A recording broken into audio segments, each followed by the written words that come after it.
係各位弟兄姊妹，大家好。我哋咧而家就嚟到第二堂啦。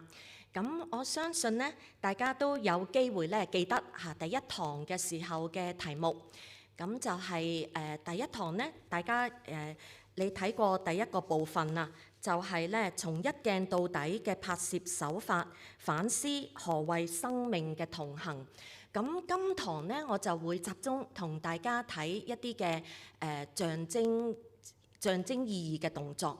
咁其實喺我哋嘅生活裏邊咧，好多時我哋都會有意無意之間做咗一啲嘢咧，係建立緊或者係切斷緊我哋同身邊嘅人嘅關係嘅。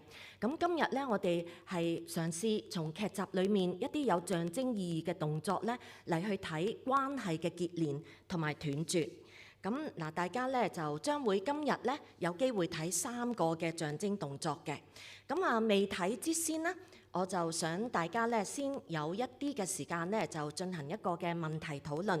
咁大家咧，你睇一睇以下咧呢一個嘅問題嚇。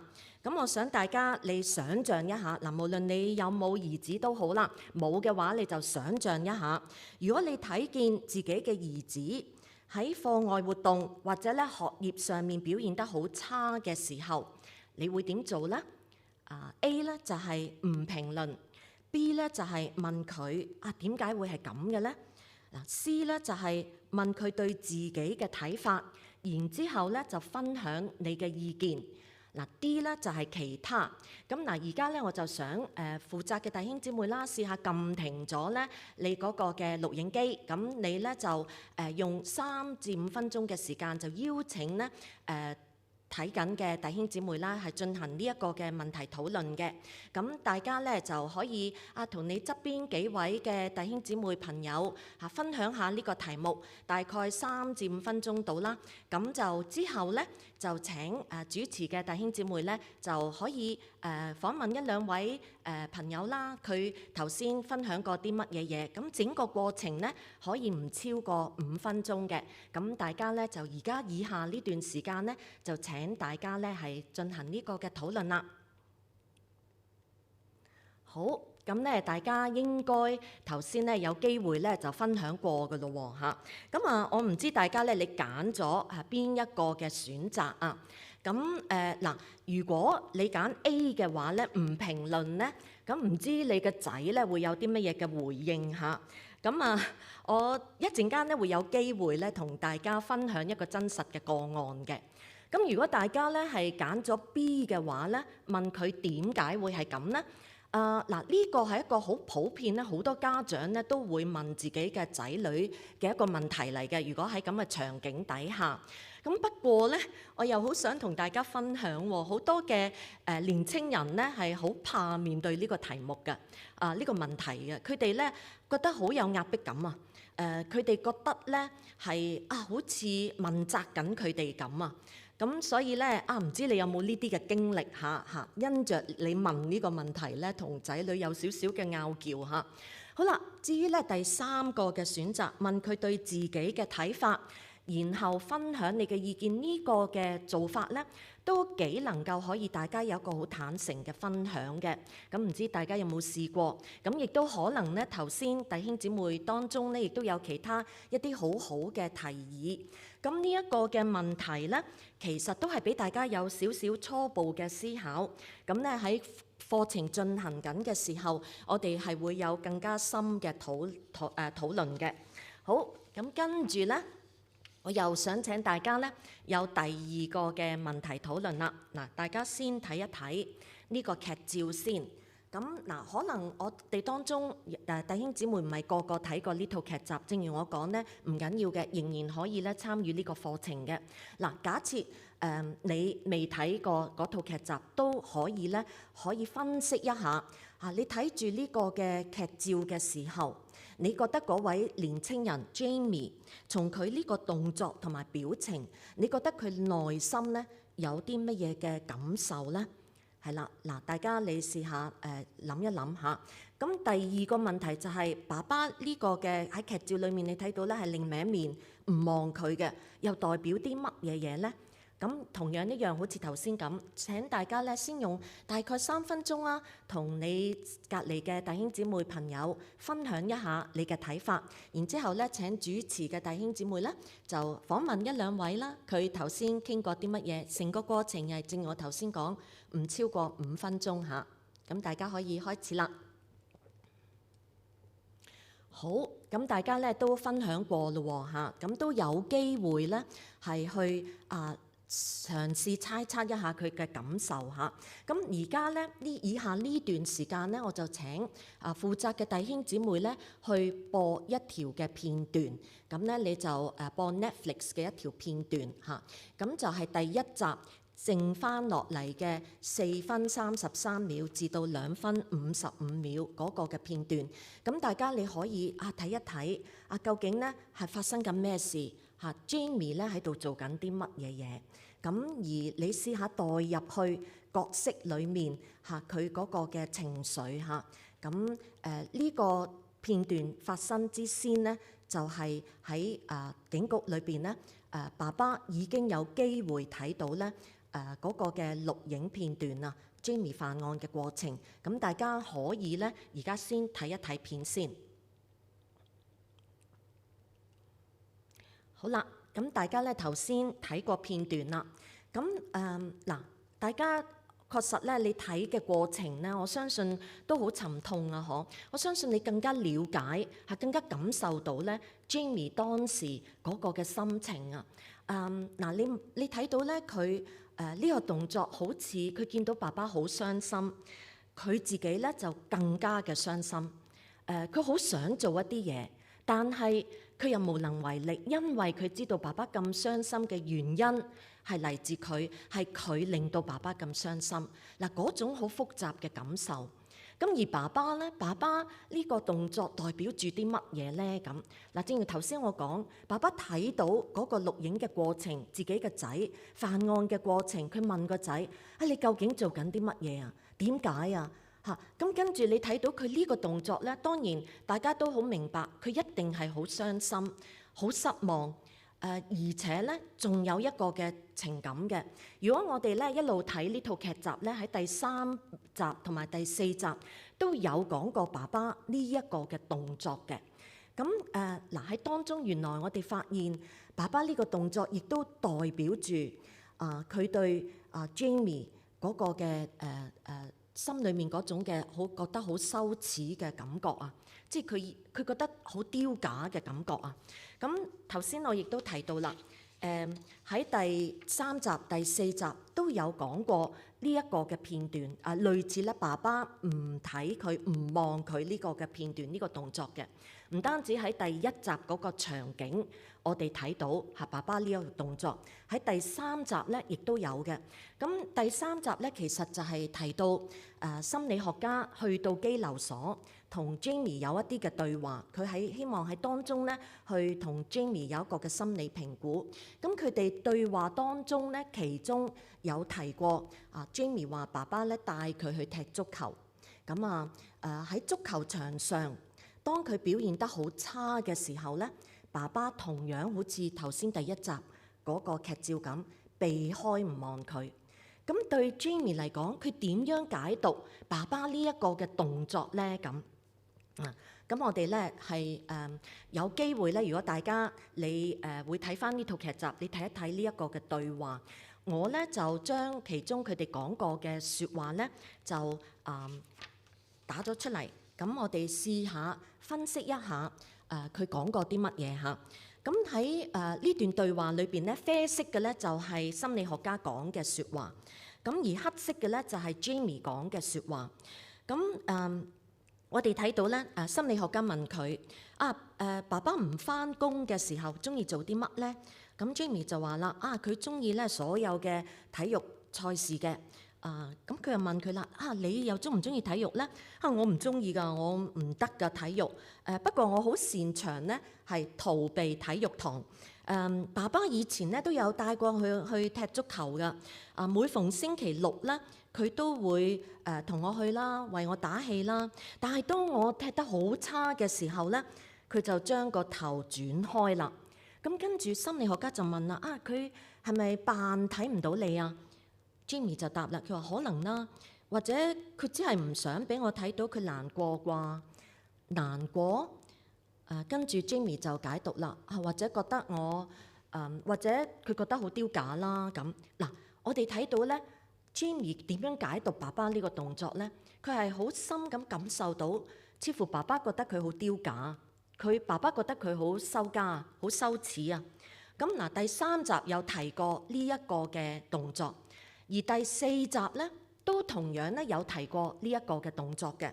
咁係爸爸同媽媽傾偈嘅時候，爸爸都有提過咧，佢踢足球踢得差呢個嘅片段。爸爸咁講，佢話咧佢踢得好差，我睇見其他人嘅爸爸笑緊佢啊，我覺得佢喺度望緊我，但係我冇辦法望住佢，我冇辦法望住我自己嘅仔啊，我冇辦法望住我自己嘅仔啊。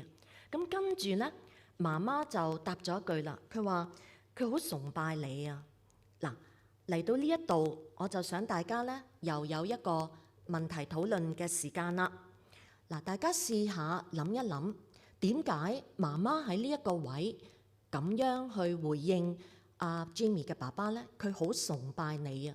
當佢講緊呢句説話嘅時候，佢係咩意思咧？嗱，大家同樣試下用幾分鐘嘅時間去分享一下，然之後大家互相可以咧講下自己嘅意見。好啦，嗱，頭先咧大家都分享過啦，唔知大家你點樣睇下？我自己咧就覺得似乎媽媽當佢咁樣講嘅時候，個仔好崇拜你嘅時候咧，佢可能真係覺得咧 Jamie 係好重視爸爸點樣去評價佢啊，佢好介意咧爸爸以佢為恥啊。咁呢個咧就正正其實都係好多少年人佢哋嘅心聲嚟嘅。好多少年人咧，其實佢哋咧都好介意咧自己父母點樣睇自己。我哋睇到咧，其實喺 Jamie 嘅心裏面，佢好渴慕咧能夠從爸爸嗰度咧去得到認同同埋讚賞。但係每次爸爸避開唔望佢嘅時候，都令到佢覺得好受傷，都令到佢覺得好羞愧。而呢一個動作咧，正正就係喺關係上面一個好似斷絕咗 disconnection 嘅一個嘅動作。咁其實正如我頭先提到，好多嘅少年人咧，佢哋都係好緊張父母對自己嘅期望嘅。咁喺我教書20幾年嘅過程裏邊咧，我睇到我自己遇到嘅學生啦嚇，當佢哋有情緒問題嘅時候，好多時佢哋嘅情緒問題嘅源頭咧都係嚟自家庭，而嚟自家庭嘅其中一個因素咧嚇，有一啲咧係由於咧父母對自己期望好高，自己覺得咧永遠達唔到父母嘅期望。嗱，我唔係話個個都係咁，不過咧有唔少咧都係其中一個原因嚟嘅。咁我記起咧，我曾經有一位嘅校友啦，咁佢畢咗業之後咧，就翻嚟學校有機會同佢傾過偈。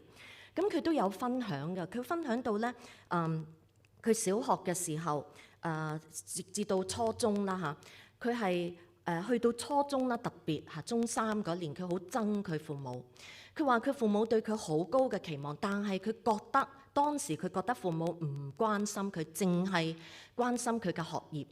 咁好可惜地咧，佢係後來咧一路咧情緒問題係患咗躁鬱症，佢連公開試咧都考唔到嘅，入唔到大學嘅。咁後來咧佢係慢慢行翻出嚟康復緊。咁而佢當然佢同我傾嘅時候咧，佢自己咧當然佢都明白，其實當時父母並唔係唔關心佢，不過父母有時表達自己對兒女嘅期望嘅方式，有時會可能有意無意之間成為咧佢哋嘅傷害。我亦都咧有大概喺大半年前咧有機會聽過一個節目啊。咁喺網上嘅節目裏邊咧，有一位移民咗去英國嘅媽媽，咁佢都分享到咧佢同個仔嘅關係啊。咁有一次咧，當時喺英國嘅環境啊，個仔咧就同佢即係俾咗個數學嘅卷俾佢睇啦，就唔係幾高分。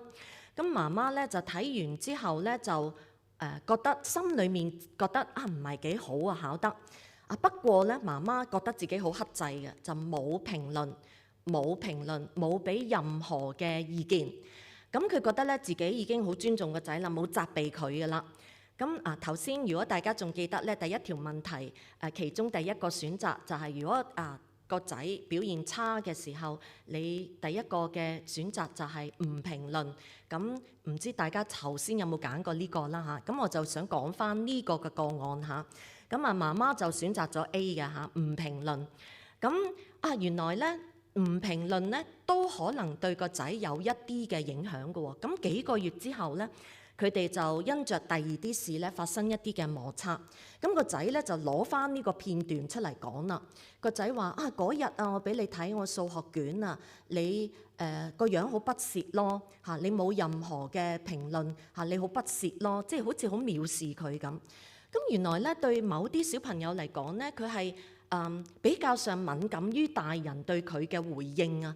咁所以原來我哋有時咧有意無意之間做咗一啲嘢咧，會影響緊佢哋。嗱，當然我唔係話個個小朋友都會咁樣回應，不過有一啲咧係會比另外一啲咧較為敏感於睇大人嘅反應嚇，所以佢哋咧都有唔同嘅回應嚇。咁呢個咧就亦都係值得咧我哋去注意嘅。好啦，嗱頭先我同大家睇咗第一個嘅象徵動作避開唔望Jamie 呢一個嘅動作。咁接下落嚟咧，我就會同大家咧睇第二集嘅第二同埋第三個象徵動作。咁好啦，嚟到第二集嘅時候，你就睇到咧兩位探員就去到 Jamie 嘅學校。咁佢喺學校裏邊，佢哋咧就嘗試去揾多啲嘅資料啦，想搜集一啲關於咧Jamie 犯案動機嘅資料，同埋咧亦都好想咧去試下揾出Jamie 嗰個犯案嘅兇器嗰把刀啊。咁喺呢間學校裏邊咧，兩位探員就發現，無論老師同埋同學嘅質素咧，都係非常之差，甚至咧佢哋係用咗個形容詞，覺得好嘔心啊！佢哋係諗緊究竟學生喺呢間學校裏邊可以學到啲乜嘢咧？嗱，其中一個例子啦嚇，你睇到左邊嗰一幅嘅圖片啦，嗰幅嘅劇照咧就係探員嘗試去問着住西裝嘅嗰一個係老師嚇，係Jamie 嘅班主任。咁佢點解要訪問佢咧？因為佢以為咧佢知道 Jamie 多啲嘅資料係班主任啊嘛，又教歷史，歷史就係 Jamie 咧最喜歡讀嘅嗰科啦。咁點知佢嘅回應，班主任嘅回應係點咧？佢咁講喎，佢話我只係佢嘅班主任嚟㗎咋，只係嚇我唔知道佢好多嘢㗎，呢班細路咧冇得救㗎啦，我可以做到啲乜嘢啫？咁嗱，你睇到老師嘅質素啦，好有限嚇。係啦，隔離嗰張嘅劇照咧，就係有位嘅學生咧，就啱啱俾人打傷咗啊嚇。咁咧嗱，你睇到有學生被打傷咗咧，就只有隔離嗰位嘅老師去扶佢。咁劇照影唔到其他嘅同學嚇，其他嘅同學做緊咩咧？就質素都係差㗎啦嚇，係恥笑佢啦，食花生啦，用手機影佢啦，就係咁樣嘅一間一片混亂嘅學校。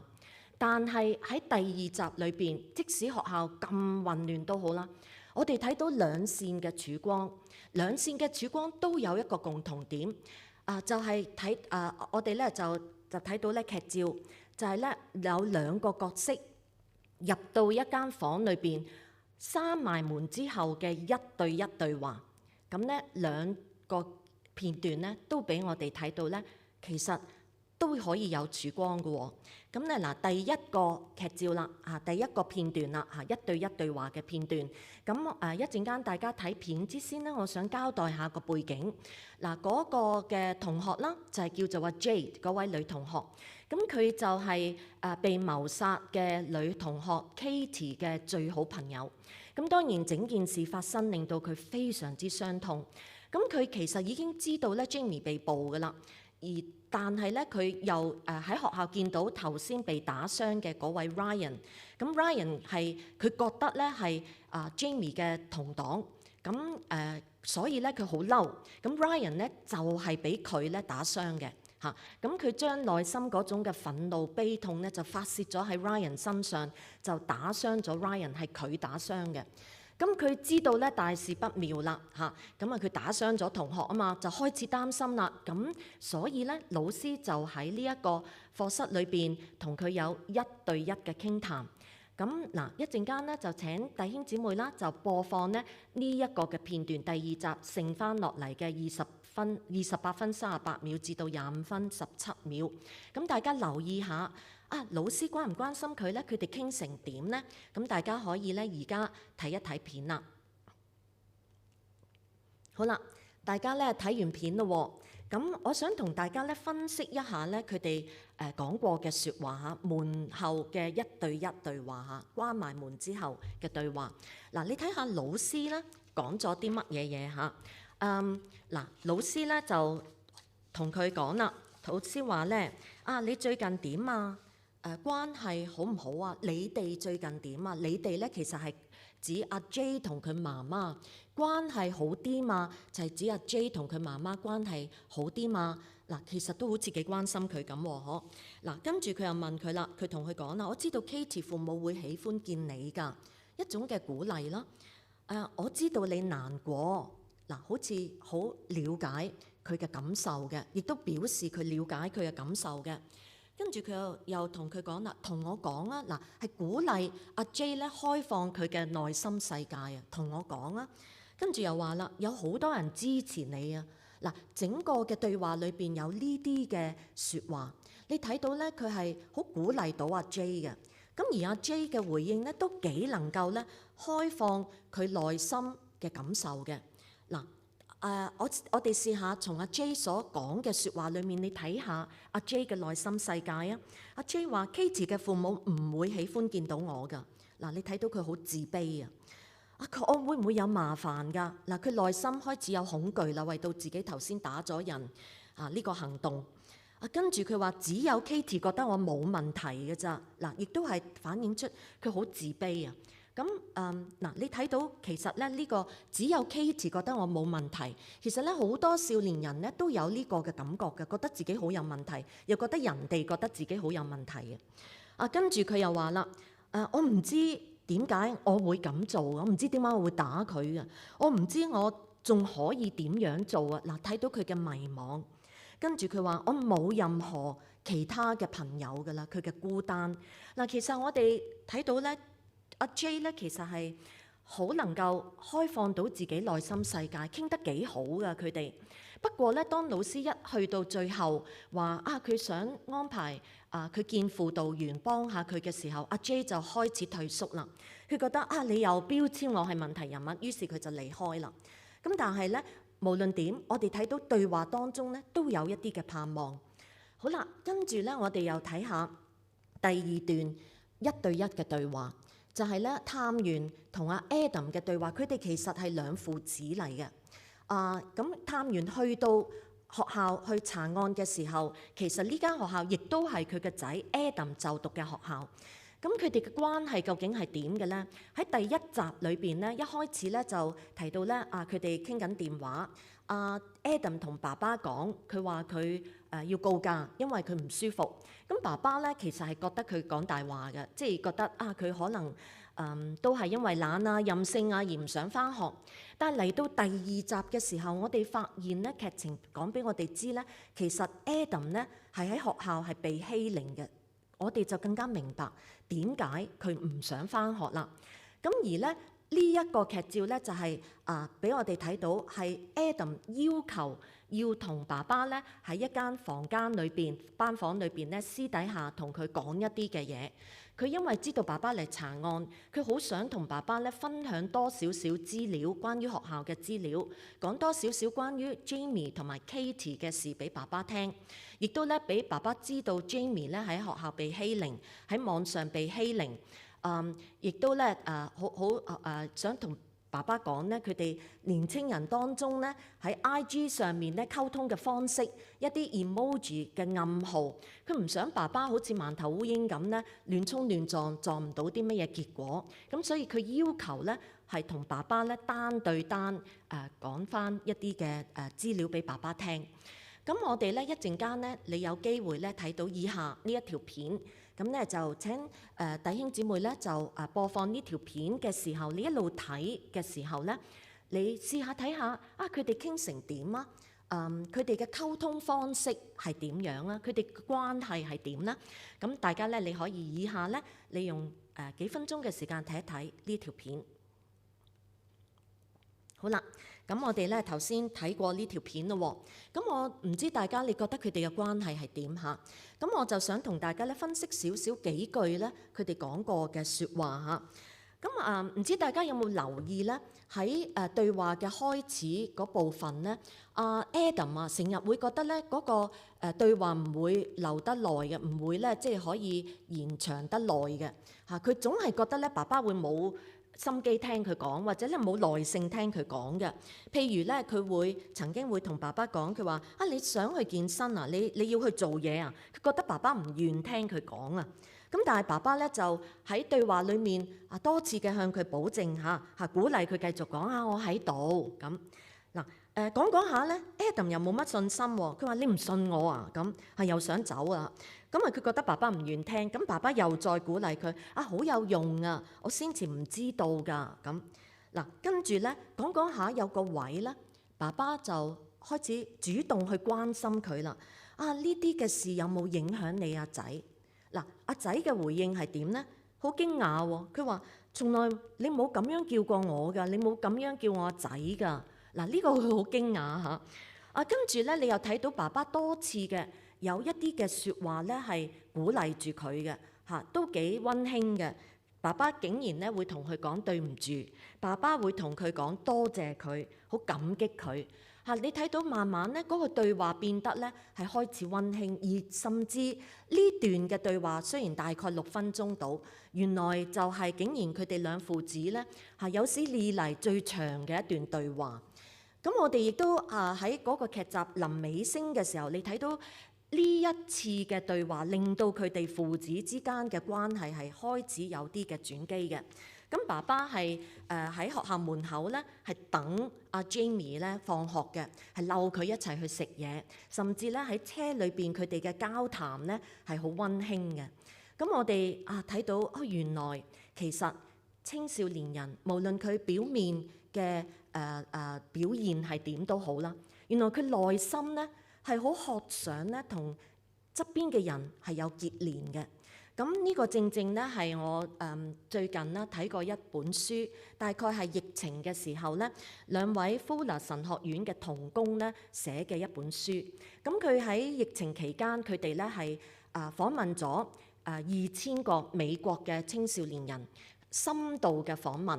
咁而喺訪問嘅過程咧，佢哋其中一樣發現到嘅就係年青人其實好渴想自己嘅生命能夠同人有結連，佢哋好想咧將自己嘅故事有機會自然地咧同佢身邊嘅人分享，好似頭先阿 Jay、阿 Adam 咁，亦都咧好想咧聽別人嘅故事嘅。咁呢個咧就係佢哋嘅發現嚇。咁而呢個嘅發現咧，亦都同我嘅觀察咧好吻合嘅。咁我喺學校咧教咗好多年書，咁其中咧有後期嘅10幾年啦，最後嗰10幾年咧，我係次次都有參加咧學校舉辦嘅營會嘅。咁學校每年都舉辦咧多過一次嘅營會 camp 嚇。咁喺營會嘅最後咧，每一次營會嘅最後咧，都會請同學咧寫一啲嘅問卷嘅。咁其中一個項目就問佢哋最中意邊一個節目，營會裏邊邊一個節目。咁其實係好一致地咧，10幾年嚟每一次嘅問卷咧得出嘅結果都係一樣嘅嚇，我並冇誇張，都係一樣。佢哋最中意咧就係生命對談嗰個嘅項目。咁喺生命對談究竟係做啲乜嘢嘅咧？就係1對1嘅對話，一位老師對住一位學生係去傾偈。咁係大會安排嘅，咁係1對1嘅對話。咁當然老師咧係會一對一輪住咧同好幾位同學傾，咁一傾咧就每一位大概用半個鐘啦，甚至超過半個鐘，9個至1個鐘都有嘅。咁所以如果同4、5個同學傾咧，就一定起碼咧去到幾個鐘㗎啦。咁但係咧係好有效嘅一個嘅亦都好有意思嘅一個嘅活動。咁佢哋傾啲乜嘢咧？老師會關心同學嘅家庭啦，會問佢屋企人啦，同屋企人嘅關係啦，會關心佢嘅學業啦，關心佢同同學嘅相處啦，佢嘅壓力啦，佢對信仰嘅睇法啦等等。咁其實咧每次咧同學都好中意嚇，最初佢哋唔知做乜嘅時候可能會有啲擔心，但係每次完咗咧都好中意。咁我咧就節錄咗其中有一年一位中二同學嘅回應嚇。咁佢其實咧寫咗好長嘅一篇嘅分享咧，就關於佢對營會嘅睇法。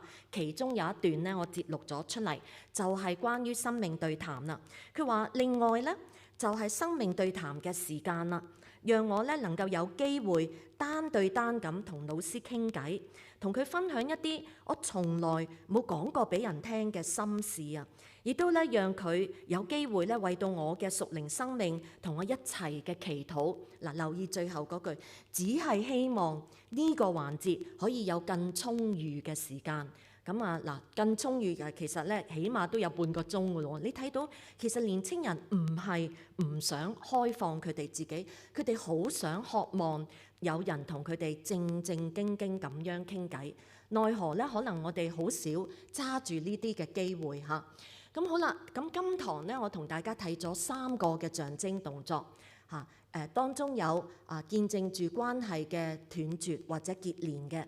咁喺下一堂咧，我會同大家睇第4個象徵動作，係俾我哋睇到咧嗰種嘅結連同斷絕嘅交織啊！亦都喺下一堂裏邊，我哋可以從象徵動作裏邊去睇到人性嘅脆弱同埋暗黑面嘅。